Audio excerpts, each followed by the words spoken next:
All right, everyone. Good morning. It's still morning, so good morning. Thank you for joining us for this breakout session. My name is Rula Attar. I am a member of the board of directors for SID-US. It is my first year as a member of the board. I normally attend these conferences as a active participant, and it's one of my favorite events. Actually, I look forward to it every year. So it's a pleasure to be here today in this capacity. In my spare time, I'm the president of a woman-owned small business called Ecodit LLC. Today's session, which I think is very, very important, and I think it follows a little bit on what Mark Green was talked about this morning, is the importance of the generational change and making sure that crises don't just happen, are perpetual, right? But there's change, and I don't want to say an end in sight, right? But there's a light that we follow, a spark of hope, and youth play an integral part of that. So today's session is entitled Building the Capacity of Youth to Play an Effective Role in Peace and Security. And I'm very grateful for Creative International for putting this panel together. And with that, I'll pass it on to Olivier, who will be moderating this panel. Thank you. Good morning, everyone. Thank you for being here. A lot of colleagues from Creative Associates. My name is Olivier Girard. I'm a chief of party for Creative based in Accra, Ghana. I'll be moderating this panel on building youth capacity to play an effective role in peace and security. A bit of housekeeping to begin with. Some of our panelists will be speaking in Spanish, and I think many of you have gotten these QR cards for those who are not fully bilingual, like me, and you can follow up with subtitles like this on your phone once connected. So if you see me looking at the phone throughout the presentation, I'm not scrolling social media, I'm trying to follow. So I'm here with 4 fantastic panelists. Some have traveled from other countries to be here with us, so it's my pleasure to introduce them. To my far left is Madeline Zutt, newly minted policy and advocacy manager for Dallaire Institute out of Canada, Halifax. And she will explain to us what the Dallaire Institute does in terms of child protection, preventing the recruitment of children in armed conflict. Next to her is Ms. Sarah Sladen, who's the agency youth coordinator for USAID, more than 20 years of experience leading youth in development. And I'm so happy that she's here, because it's been, yes. And then next to her, my colleague, Daniela Farinas, Katherine Ovalle from Guatemala. So happy that she was able to fly in on Wednesday to be with us. She is a young activist working for the Centro for Research on the Prevention of Violence in Central America, CIPREVICA, and also a student collective. And I'm not sure if I'll pronounce this correctly, but Landivarians? Okay, great. And so, and this is really anchored around her experience. So we really want to hear from her and what she's doing and how we as development professionals can come in and support those efforts, because that really is what we're about. And finally, my colleague Daniela, currently a deputy chief of party for Creative Associates, who has more than 10 years of experience, particularly focusing on non-permissive environment. And that is really fantastic work. And without further ado, we'll start with some questions. Those that have questions, you can write them down, and we'll take the last 10 minutes of the panel to answer some of them. But surely we will not be able to answer all questions. Panelists will be available after to answer those if you can connect. So without further ado, I'll start with Katherine. Katherine, do you want to tell us about your work, about what you're doing for CIPREVICA and the Student Collective? Thank you and welcome. Buenos días. Antes que nada, pues agradecerles por la oportunidad y por el espacio. Gracias por permitirme estar aquí y compartir un poquito de mi experiencia con ustedes. Mi nombre es Katherine Ovalle, tengo 22 años, soy de Guatemala y estudio Relaciones Internacionales. Desde mi primer año de universidad he estado muy interesada en la lucha de derechos humanos, en la construcción de justicia social y en la búsqueda de sociedades más equitativas para todas las personas. Y creo que esto y mi acercamiento educativo me ha permitido también entender la realidad de mi país y ver muchas de las desigualdades e injusticias que existen todavía hoy en día. Entonces, me interesó mucho en construir sociedades muchísimo más justas y más seguras para todos y buscar el bienestar social a través de pues distintos métodos de formación, y aquí es en donde entro al Centro de Investigación para la Prevención de la Violencia en Centroamérica a inicios del 2023 a través de un proceso de formación en el que hablamos sobre pues memoria histórica, sobre la participación política de los jóvenes y también el involucramiento político y la construcción de democracia. Me gustó tanto estar en este proceso que hoy en día estoy como una voluntaria en la organización y estoy trabajando con ellos para seguir en distintos proyectos y en distintos procesos. Y un ejemplo de lo que Ciprevica ha hecho es ellos buscan más que todo prevenir la violencia a través de un enfoque integral en donde buscan crear conocimiento y así dar pues asistencia técnica y presentar distintos espacios de diálogo y de participación para la participación política. Y un ejemplo de esto fue el encuentro nacional que tuvimos a inicios de marzo este año, en donde muchos jóvenes de Guatemala viajaron de distintos departamentos y creamos mesas redondas en donde hablamos sobre la realidad nacional, sobre nuestras necesidades, sobre lo que nos faltaba en nuestras comunidades, y generamos propuestas y distintas estrategias y armamos un plan de acción para presentarle a las nuevas autoridades locales y así ellos pudieran saber qué era lo que nosotros necesitábamos como jóvenes, como población, y así poder ellos actuar respecto a nuestras propias necesidades. Este encuentro no hubiera sido posible sin la ayuda de Creative y el proyecto Tejiendo Paz.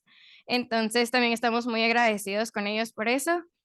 Y adicionalmente soy miembro de un colectivo llamado Landivarianos. Es un colectivo estudiantil que busca fomentar la participación política de los jóvenes y crear espacios seguros para grupos vulnerables, tanto dentro como fuera de las universidades. Y creo que esta experiencia a mí me ha ayudado a generar muchas herramientas prácticas que me han permitido conocer la realidad de mi país más a fondo y saber en dónde es que tengo que actuar para generar un cambio. Thank you so much. Sarah, you've heard Katherine talk about her experience bringing youth together, developing advocacy proposals, engaging with local officials. What does USAID do to support such efforts on the policy front? First of all, can you all hear me? Sort of? Maybe? All right. Just shout if you can't. I'm not a very loud person. First of all, thank you so much for having me. It's great to be here. It's great to hear from you directly about the work that you're doing. So we know that increasingly young people, as you've spoken about, are engaging in informal pathways on civic engagement, in political life, and identifying their needs, bringing those needs to leadership, to governments. And that's something that I think should be celebrated, appreciated, rather than discredited. And we see a lot of that happening around the world. But let me speak a little bit about how we're thinking about that inside USAID. So first, at the policy level, we've had a youth and development policy for over a decade. But in 2022, we decided to update that policy to better reflect the way the world has changed. Obviously, the pandemic, climate change, shrinking democratic spaces, youth peace and security, mental health, the global mental health crisis. These were all enormous issues that really needed to be integrated and reflected in our work, and we recognize that. We also applied things like a conflict-sensitive lens. We were looking at things like trauma-informed approaches, the integration of MHPSS or mental health and psychosocial support in our programming. So there was really a kind of reflection of where we are now and how that is or is not reflected in our youth development programming. A key part of the change to our policy was really anchoring it in meaningful and inclusive youth engagement and thinking how we actually put that into practice. What does it mean to operationalize that inside of our institution, inside of a very big, complex system like USAID? So when we think about operationalizing it, we're looking at that in a number of different ways. And one of the biggest changes to the policy was that we added a new category of programs for youth-led programming. We've been working on what we call youth-relevant programming. Most of USAID's programs, I would argue, are youth-relevant. That means that they are in some way engaging with youth populations. We have youth-focused programming, and now we have youth-led programming. The reason we've introduced this category is to try to better position our agency to work more directly with youth-led organizations, train and invest in youth leadership, build the capacity of youth-led organizations. But we're also looking at how we can build the capacity of our own organization, of our own staff to do that. And I'm happy to say more about that in just a bit. But I actually want to highlight one global mechanism that I think is a really good example of how we're thinking about the kinds of tools that we're able to use to be able to get resources, funding, and support more directly into the hands of young people, including young activists. And maybe some of you have heard about the Powered by the People initiative. This is a fairly new mechanism to provide flexible and accessible support for young people, and particular for youth-led social movements, among others. And part of what Powered by the People is doing is trying to support peer-to-peer learning, training in strategic decision-making and leadership development, as well as relationship building for youth-led serving movement-based organizations and civic actors. And so through this mechanism, we're able to partner more locally with youth-led grant makers. Some examples of who we're working with are like the Minutia Foundation in Bangkok, the Pacific Feminist Fund in Fiji, and the Indigenous Foundation in Panama. This is a rapid response mechanism, so it enables us to provide rapid response for short-term and long-term needs of young people and social activists. And just two examples of how we've used this mechanism more recently to provide rapid response support. One is the urgent relocation of a Sudanese human rights actor and defender within her home country, so she could safely continue the work that she was doing in human rights. And the second is the urgent international relocation in coordination with the Office of the United Nations High Commissioner for Refugees and a third country of a pro-democracy activist under the threat from transnational actors. This is just one mechanism. It's one example of how we're trying to put these commitments into practice. It's not easy to do inside of a system that really hasn't been designed to do that. So I would say we're very much in a moment of learning and transition. And there's lots of ways we're trying to change our systems, our mindsets, and our processes at every level. And we're really being guided by our youth and development policy that has really grounded and centered youth engagement, and recognizing the value and the assets and the power of youth movements and young people that are doing this work directly. Stop there. Great, thanks. And we'll come back to much of what you've said. I want to take it with Madeline and give you the opportunity to present to the room what the Dallaire Institute does. As a Canadian, I know of General Dallaire, but I think, and many of us do, but what is the organization's mandate and how do you execute that? Thank you. Sure. Can you guys all hear me? Okay, great. So good morning, everyone. Thank you, Olivier, for the very kind introduction, and to Creative Associates International and the organizers of this conference for inviting the Dallaire Institute to contribute to this panel. So the Dallaire Institute was founded in 2007 by Lieutenant General Romeo Dallaire, who was the force commander for the United Nations Assistance Mission in Rwanda during the genocide in 1994. During this time, General Dallaire and his peacekeepers came face to face with child soldiers very frequently and had no idea how to deal with them. So when the Institute was founded back in 2007, there was a lot of money that was being poured in DDR programs, so disarmament, demobilization, reintegration programs, and far less attention and money on prevention. So that's really what we do at the Dallaire Institute. Our focus really is on preventing the recruitment and use of children from happening in the first place. And this is predicated on the belief that children in armed violence need to be seen as a specific priority concern for security and defense actors. And so we adopt a unique dual lens approach to our work. We prioritize the protection and safety of children, and we equally recognize the significant operational and mental effects that interactions with children have on security sector actors. Our work is divided into 4 areas. So through our policy and advocacy work, we try, among other things, to get countries to endorse the Vancouver Principles on peacekeeping and the prevention of the recruitment and use of child soldiers. We were contracted by the Canadian government to develop this set of political commitments. To date, there are around 107 member states who have endorsed the principles. And then we also work with national partners to advance the implementation of the Vancouver Principles.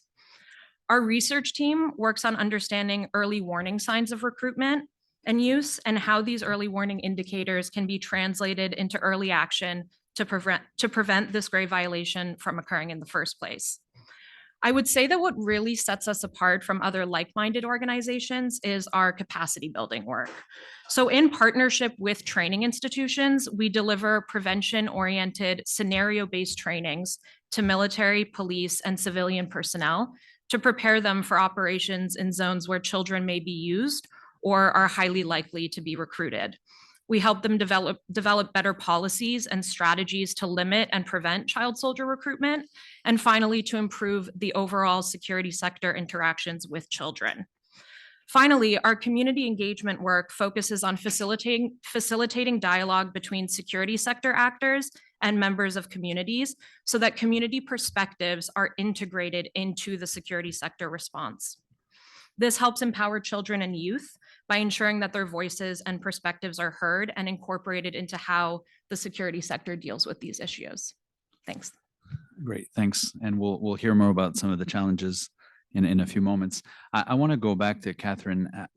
As a youth activist, the work that you're doing, what strategies have you found most effective to engage your peers and your youth to increase your political influence in Guatemala?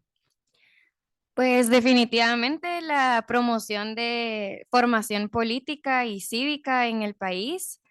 Es importante reconocer que esta formación le permite a los jóvenes poder sentirse parte de una sociedad, de tener este sentimiento de pertenencia y tener también el interés de seguir participando y de seguir creciendo en estos aspectos. También tenemos que entender que esta formación tiene que ser pues de manera integral y equitativa y accesible para todas las personas que quieran o que puedan tener acceso a estas oportunidades. Y tiene que ir enfocado en la vinculación individual de cada una de las personas, tiene que tomar en cuenta los contextos personales, la memoria histórica que tenemos como sociedad para poder generar nuevas estrategias para el futuro y así poder construir una sociedad muchísimo más efectiva de la que estamos viviendo. Acompañada de esta formación tienen que haber espacios seguros de diálogo para que los jóvenes puedan pues expresar sus necesidades, sus opiniones y puedan desarrollarse en estos temas de una manera segura e integral para todos. Estos espacios de diálogo son muy importantes para la participación y, por ejemplo, yo me he dado cuenta que a las personas les encanta hablar sobre sus realidades, les encanta hablar sobre su contexto inmediato, sobre lo que necesitan, sobre lo que les hace falta o sobre pues los descontentos que tienen con su realidad y sin saber mucho o sin conocer tanto, en este ejercicio de diálogo ya están haciendo política y ese es el primer paso para involucrarse, ese es el primer paso para conocer y para estar presentes en la sociedad que tenemos. Entonces, estos espacios de diálogo son muy importantes también para reconocer cómo actuar como comunidad, son un ejercicio también de creación de cohesión social, en donde platicando nos damos cuenta que para mí el transporte público no es una limitante y el agua potable es un recurso inmediato, pero para otras personas el transporte, la falta de acceso a transporte público es una limitante para acceder a ciertos espacios o a ciertas oportunidades. Y entonces el agua entonces ya no es un recurso inmediato o se vuelve un recurso limitado y no es de fácil acceso. Entonces empezamos a pensar como comunidad y a decir cómo podemos encontrar soluciones a estos problemas para que todos tengamos un bienestar social, para que todos vivamos de la manera más digna. Entonces, nos pasamos de pensar de lo individual a lo colectivo y empezamos a pensar como comunidad, a integrarnos todos y a construir esa cohesión y esa fuerza entre nosotros. Y pues de la misma manera, pues las redes sociales son una herramienta súper importante en este nuevo siglo, en estos nuevos tiempos, en especial para llegar a jóvenes que tal vez no están tan en contacto con temas políticos. Es una manera muy accesible de poder difundir información, de presentar información y es bastante amigable. Entonces, un ejemplo de esto fueron las elecciones del año pasado. Las redes sociales nos ayudaron mucho a los jóvenes a conocer cómo votar, dónde votar e incluso por quién votar. Guatemala es un país que registra aproximadamente 22 partidos políticos y es casi imposible conocer a todos los candidatos a fondo. Entonces, las redes sociales nos ayudaban a acercarnos a los candidatos, a conocer sus propuestas, sus objetivos, a preguntarles cosas. Y pues eso nos ayudó mucho también a construir esta democracia. Entonces, considero que también las redes sociales son un punto clave para poder seguir construyendo estos espacios. Great.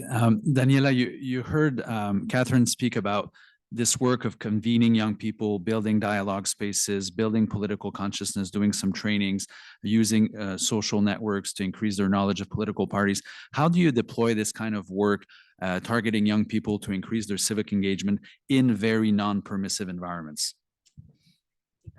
Thanks. Thank you. You set me up very well for my response.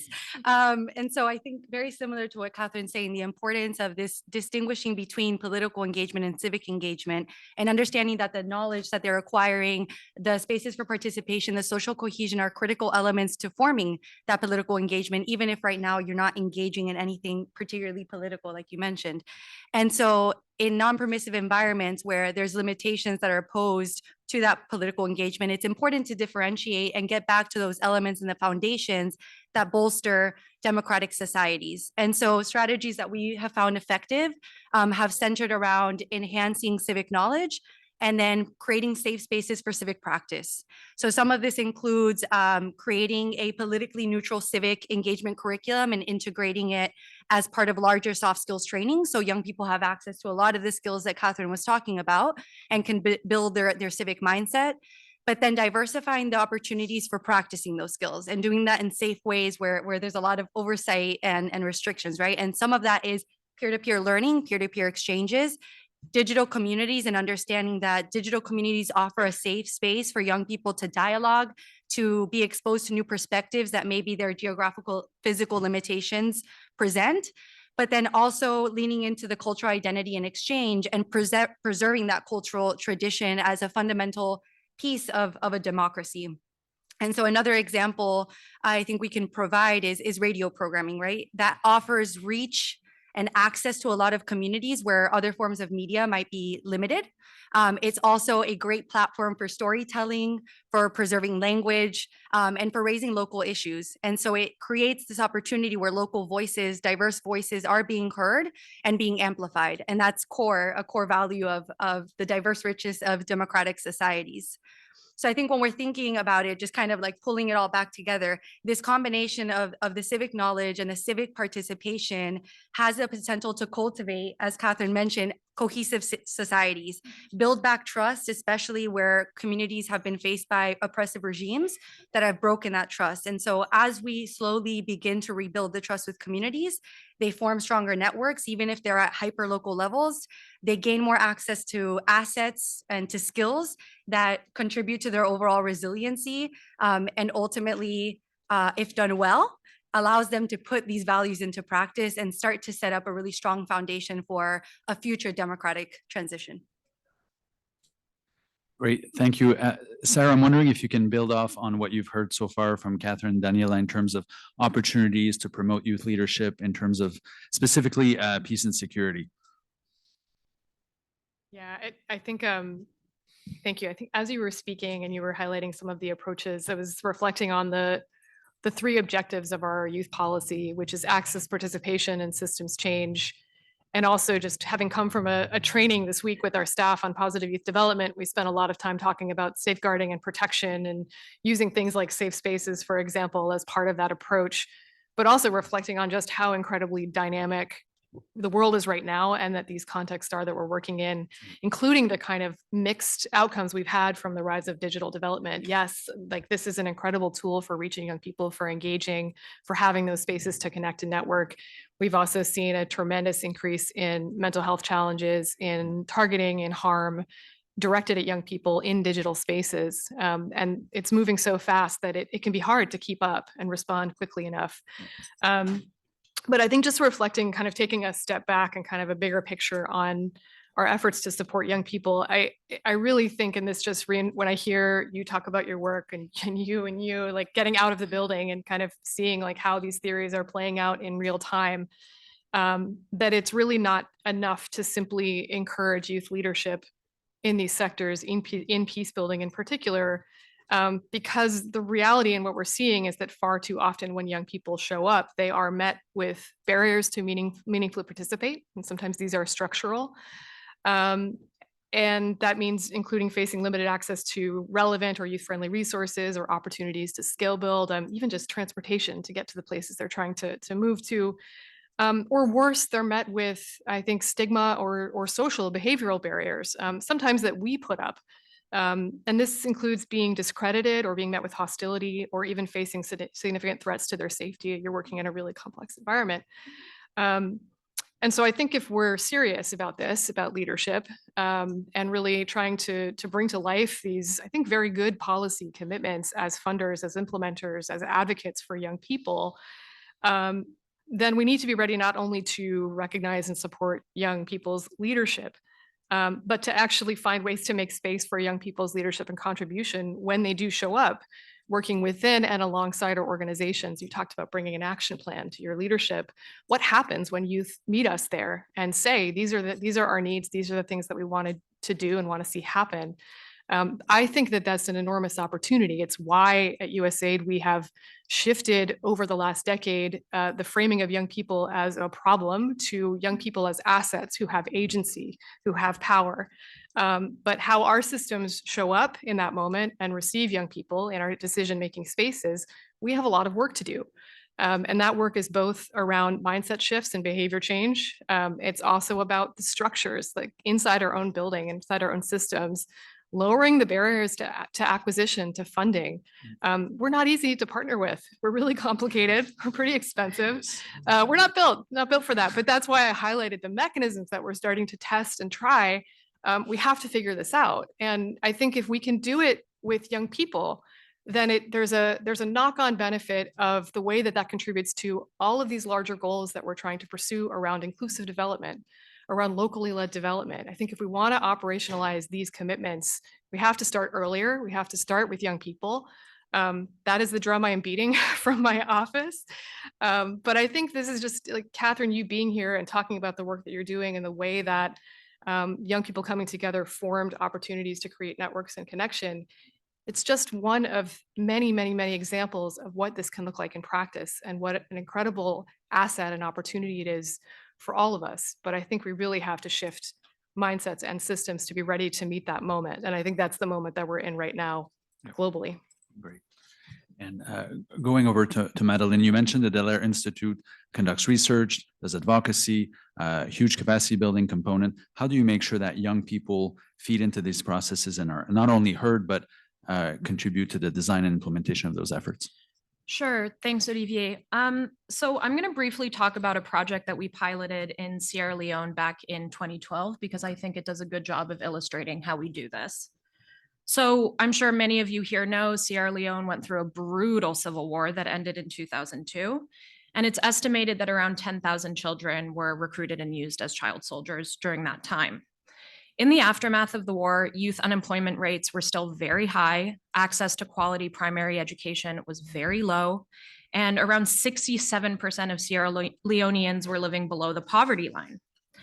So when you look at all of these factors together, this kind of showed us that should violence resurface, the likelihood that young Sierra Leoneans were going to be re-recruited in many cases or recruited for the first time was quite high. So to prevent this from happening, we began a country-wide project that encompassed security sector training, as well as a primary school education project. For the primary school education project, we created youth-oriented, child-centered training modules for teachers on issues related to child soldiery and conflict resolution. And these modules educated Sierra Leonean children on their basic legal rights that are guaranteed by national and international conventions, the primary motives, tactics, and strategies of child soldier recruitment, and reliable ways of evading underage recruitment. And when putting together these training modules, we actually consulted through a series of workshops 27 ex-child soldiers, 22 of whom were male, 5 of whom were women or female. And in addition to this, and through these workshops, they really had a large hand in the development of the content of these modules. And in addition to this, we encouraged them to form peace clubs in 3 different districts in Sierra Leone. These peace clubs were made up of around 48 students from grades 3 to 5. And once the students themselves learned about these topics, they then used techniques like role playing, drama, storytelling to then go to other school children in other districts and educate them on these topics. So we've been hearing a little bit about the peer-to-peer way of transferring knowledge and information, and we found great success with that method. The last thing I'll say is that we do have a youth advisory council at the Institute. It's currently made up of 12 members from across Africa and Latin America, some of whom are former child soldiers. Over the years, the Youth Advisory Council has led and participated in focus groups on the 25th anniversary of the Children and Armed Conflict Mandate, which I'm sure many of you in the room are familiar with.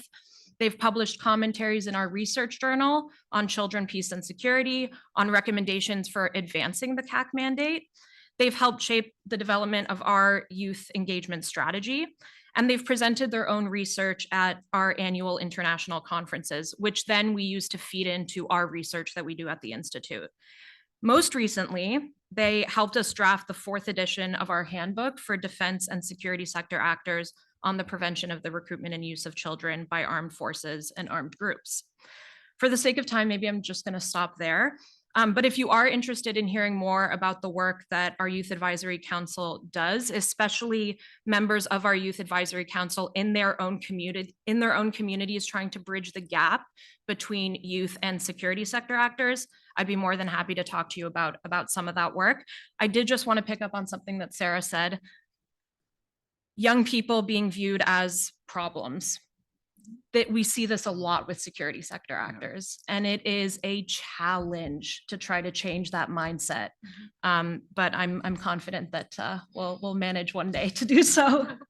Yeah, I had the opportunity to attend a Dallaire conference in Kigali last year, and I met many of your youth advisory board members, and I think it's a great model that needs to be replicated to other organizations, because you literally had generals and senior figures, and then you had these young people that that directly influence your policies. And I think others should take inspiration from that.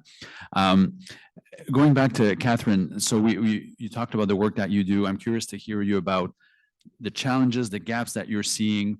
Obviously, the work that you do is not easy.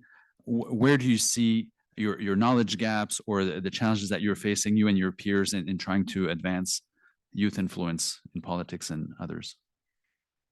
Pues definitivamente alrededor de los problemas estructurales que carga Guatemala, que ha cargado durante muchos años, por ejemplo, la desigualdad tanto económica como social, lo que hablaban del adultocentrismo, el racismo, y también lo más importante es la falta de confianza que hay en las instituciones gubernamentales.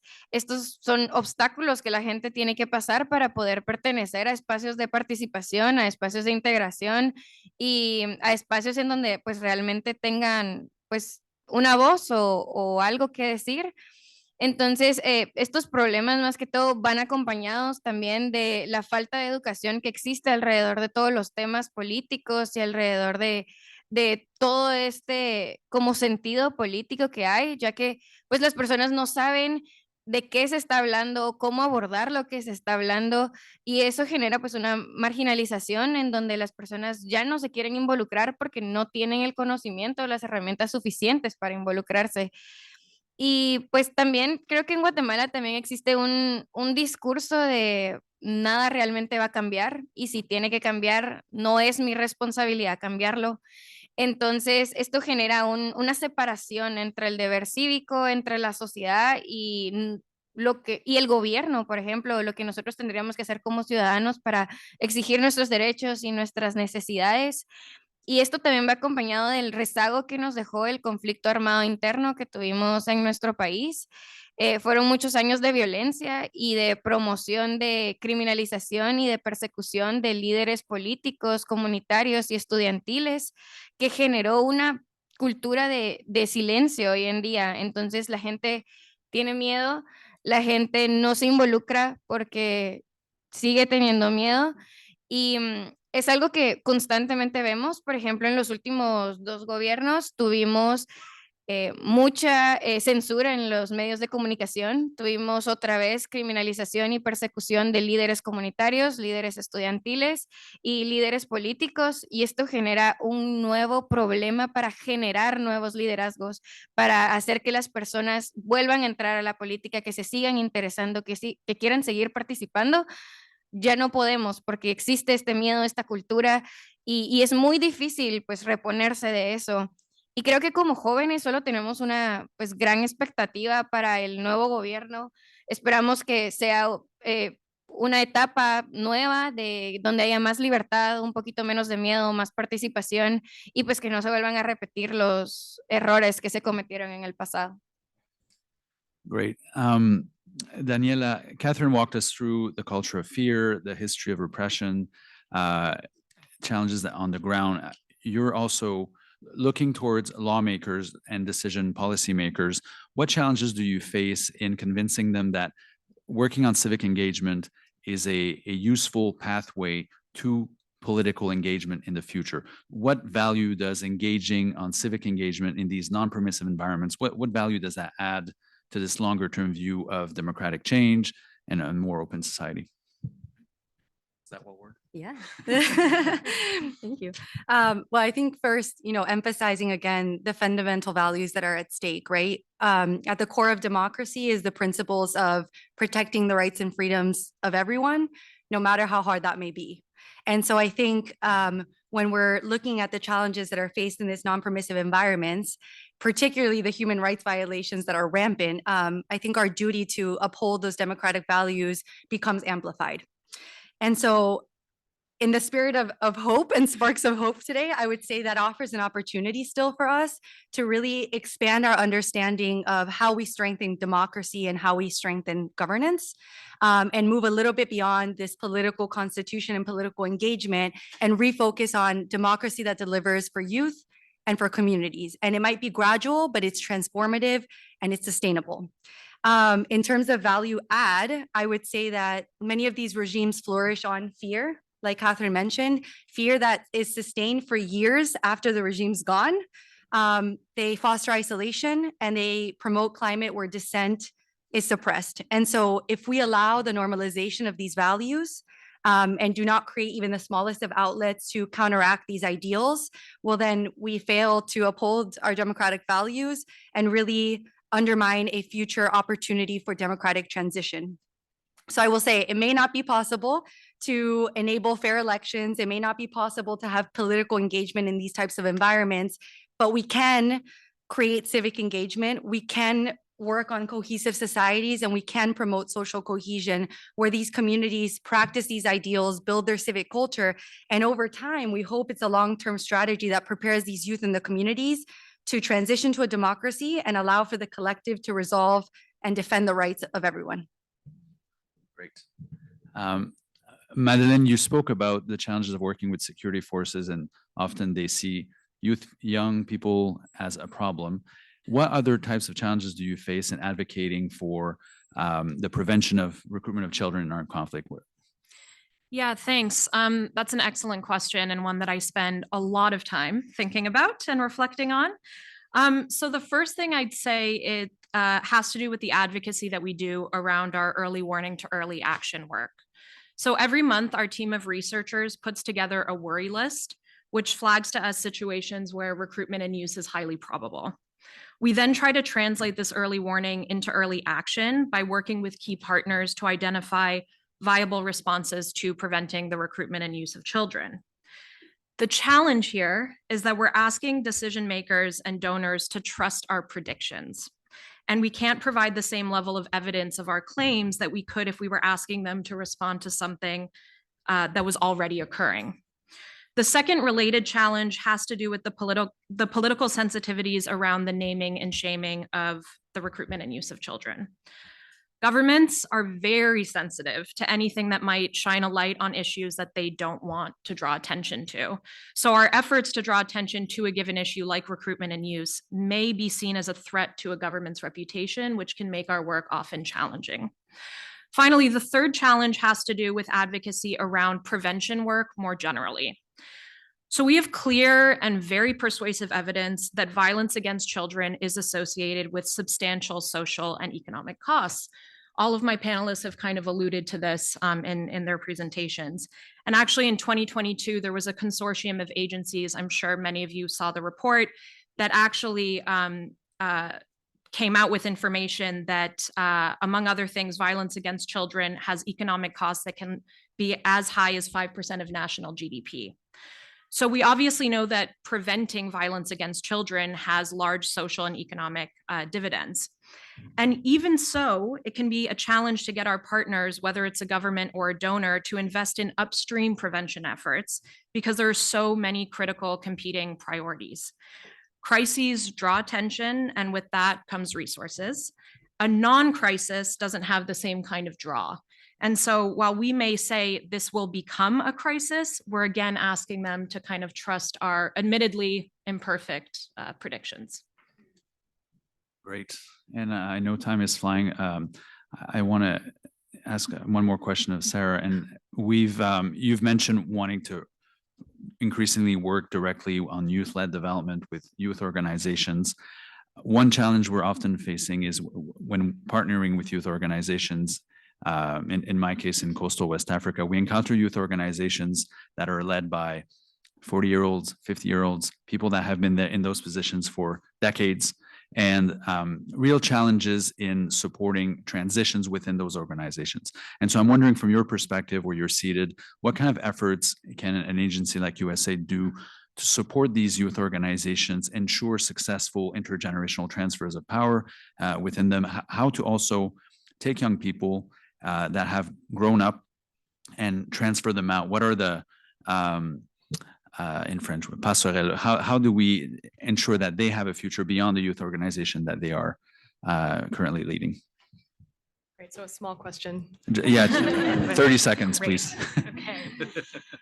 Let me talk about this in a couple of different ways. And I want to kind of hone in on maybe two themes. The first is the thinking about youth development as a pathway or a continuum, you know, and it's challenging because our structures are built by sector, and you know that makes it really hard to do cross-sectoral programming. And so we've done a lot of work over the last decade to overcome that and to build more and more approaches to cross-sectoral programming, meaning it's not a single sector intervention is not a good investment. Young people need a whole range of services and support. Young people are also not a monolith. They're incredibly diverse. They need different things. It seems obvious, but translating that understanding that's based in science into programming, into how we actually procure, design, implement, integrate youth engagement across the program cycle, that's really where the rubber hits the road at USAID. In terms of its relevance to intergenerational transitions of power inside organizations, I know that there's lots of different ways we're trying to do this work at the programmatic level, engaging with young people earlier around leadership skills, ethical leadership, peer-to-peer networking, mentorship. But I actually want to sort of talk a little bit about how we try to model that behavior inside a funding agency like USAID. And I think it's really where it needs to start, because if we're not sending the demand signals for that, if we're not designing for ages and stages or telling our partners this is what we want to see in design, it's not going to show up in programs. And so I think that's one area of work where we need to be focusing on what is it that we really want to see in programs, and if we're not seeing it, why not? What's missing from what we're asking for, and are we enabling our partners? Are we setting our partners up to be able to do that work? And that's where I think the working more directly with youth-led organizations, also to understand from them directly, where are the pain points? Where are the challenges that you're facing? If you're having challenges of transitioning power, what's going on inside that dynamic? It's tough for USAID because we're one step removed, right? Our partners, all of you, I used to sit where you sit, are in the work, are on the ground. And so I think another area of emphasis and work for us is to find better ways to pull learning out of our projects up back to funders, and to have more of a conversation in real time about what's going on. So building in a kind of continuous learning and evaluation culture inside of our programs. And we're trying to find ways to do that. Two of the things that we're really focused on, and I've talked a lot about training our staff and capacity strengthening, but this is where this is really relevant. We already do a training in positive youth development, which is an evidence-based holistic framework for cross-sectoral youth development programming. We talk about ages and stages in that training. We talk about what cross-sectoral programming looks like.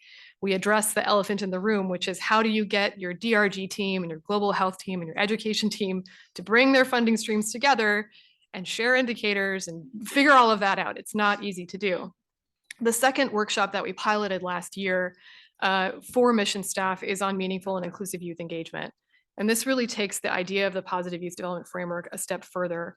It's allowed us to go deeper into conversations about shared decision-making, locus of control, power, identity, protection and safeguarding. And I think particularly relevant to these security questions, what does inclusion mean in practice? And these conversations have been fascinating to do with staff. 70% of our staff is also local staff in countries. So every time you do this training, it's injected with a whole new lens, a whole new experience, and ways of thinking about these issues. It's also a reminder to us that there are incredible assets and resources and strengths that already exist in the communities that we work that we could benefit from by integrating that back into how we think about these issues and how we learn as an agency.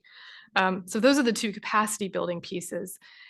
I think though, it's hard to be a role model. It's hard to model behavior we want to see in others. I think especially right now, we're experiencing that moment. But I think if we can do it inside of our locus of control in the places that we work, in our offices, that's a really important process that's not to be dismissed. Something else I want to mention on the intergenerational power piece, something we've been trying to figure out at the mission level is how we bring more young people into the offices and spaces where we work. And so standing up fellowship programs, internships, you would be surprised at how complicated that is to do at USAID, like weirdly, weirdly hard to do for a lot of reasons. But what we've seen when we've done it, including in missions like Guatemala and Colombia, is incredibly valuable because it brings a whole new lens of thinking about what's happening to young people. And then they're also being able to get engaged earlier in the process of designing and implementing projects alongside our staff. So there's lots of different ways of thinking about intergenerational engagement. But I think the earlier we can start that work with young people versus waiting until it's too late and versus waiting until you're having a conversation with a 40-year-old about relinquishing leadership, that's really hard. We're not that great at it either, right? Like, I think the earlier we can start, the better. We'll have better outcomes. But it is, I think, too often we have kind of allowed the way that our funding structures and our kind of definition of what things are, like what is violence prevention, for example, kind of push us into working a certain way. And these are live conversations inside USAID, to be clear, like we are trying to figure this out in real time. And I think my ask of the implementing community is that we really need help pulling the evidence up from our projects, helping make the case for why this kind of work, earlier interventions, working with younger youth is so important and so relevant, and that it can get us to better outcomes. It can get us to a place where we're not trying to catch up and respond to emergencies as much as really supporting young people make that transition to be successful adults. Great, and you definitely, we definitely need to be able to better engage with youth collectives that are informal. Exactly. And how, because they're not registered, they don't have any papers. Yes. How do you take Yeah. them and make them a credible interlocutor and able to Yeah. work directly with USAID? And there's ways to do it. And the biggest lesson from my year at USAID so far is that people are doing it, going and finding those examples, those proof of concept. If we can pull together more and more examples, it's a lot easier to make the case to show others what's possible, especially inside a really complicated system with lots and lots of rules. We'll send you our evidence. Great. I really, time is flying, but I really wanted to circle back with Katherine, and you've told us about your work, the challenges, the opportunities. Looking at the future, what's your trajectory? Where do you see yourself in 5 to 10 years? Where do you want to take your activism? Easy question. Pues personalmente creo que me encantaría seguir trabajando a favor de la lucha de los derechos humanos y la construcción de sociedades justas y equitativas para todos. Creo que este trabajo es muy importante, soy muy apasionada respecto a esto y solo veo mi pasión creciendo en los próximos años y dedicando mi vida y mi carrera profesional a esto. Me gustaría trabajar para organizaciones que pues se dediquen a trabajar con grupos vulnerables como son las mujeres, los jóvenes, las personas víctimas de guerras o de conflictos armados en su propio país, ya que quiero un cambio no solo nacional, sino también a nivel internacional para todos. Y considero que trabajar con estos grupos también es muy importante para la creación de sociedades más fuertes, de sociedades muchísimo más valiosas, en donde todos podamos participar.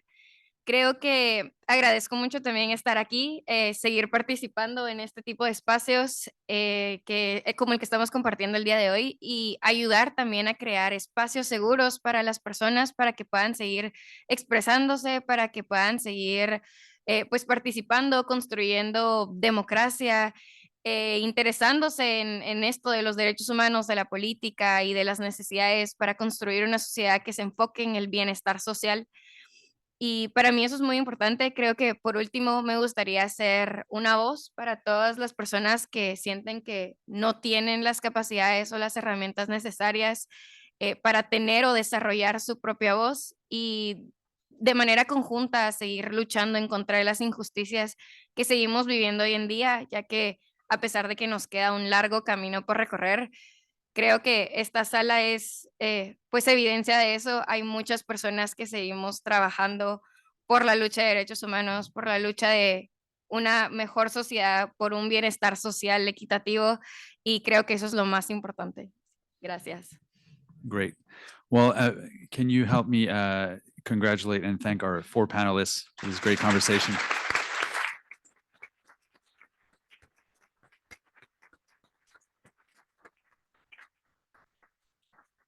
It's 11:51 and I fail miserably to take questions from the audience, and I don't think, do we have time? No. I don't know. I was told that maybe some people would write down questions. I'm not sure if it was done or not, but maybe we can try one hand up. Yes, that's the first hand I saw.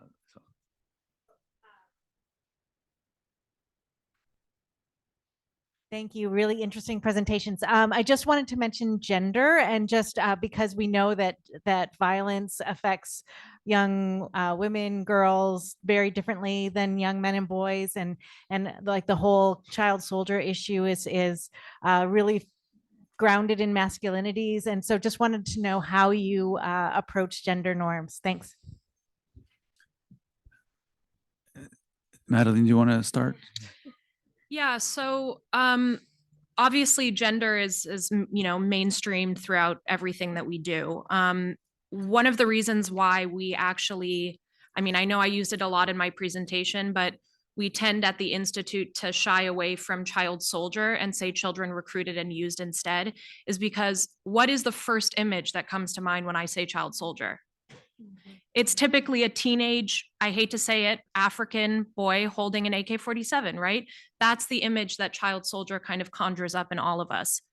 Women, young girls also recruited and used, right, to fulfill many different types of roles.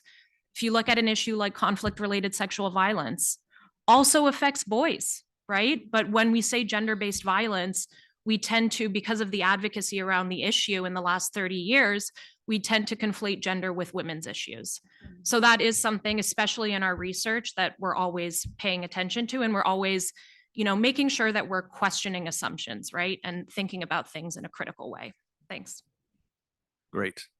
So I think we've exhausted our time. I will encourage all of you, if needed, to ambush our panelists over lunch. Do not recruit them in armed conflict. And I don't want to stand between you and lunch. So I will, again, thank you so much. This was a great conversation. I think we could have gone on for hours. Have a great rest of your day. If you have traveled internationally, safe travels back to Guatemala, to Canada, to Maryland, and have a great rest of your day. Thank you.